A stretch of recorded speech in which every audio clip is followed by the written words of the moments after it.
আল্লাহ পাকের সবচেয়ে সুন্দর সৃষ্টি হচ্ছে মেয়েরা, এবং তারা খুব নরম হয়, নরম, প্রজাপতি ধরার মতো।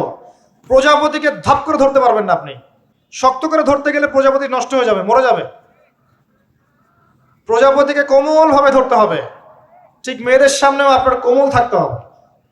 বেশি হার্ড হতে যাবেন, শেষ। আমি আপনার গার্লফ্রেন্ডের সামনে কোমল হতে বলি নাই, আপনার ওয়াইফের সামনে হতে বলেছি। কোমল থাকলে আপনি জিতে যাবেন। দেখবেন দুনিয়ার চিল্লা ফাল্লা করছে আপনার বাসায়, আপনি চুপচাপ আছেন পাহাড়ের মতো, কোমল আছেন। 5 মিনিট পর দেখবেন নিজেই ঠান্ডা হয়ে এসে বলছে আচ্ছা সরি, ভুল হয়ে গেছে।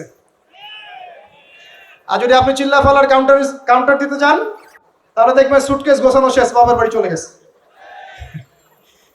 ডিল করা খুব ডিফিকাল্ট। এখানে আপনাকে খুবই সবরের পরিচয় দিতে হবে। আল্লাহ পাক বোঝার তৌফিক দান করুন।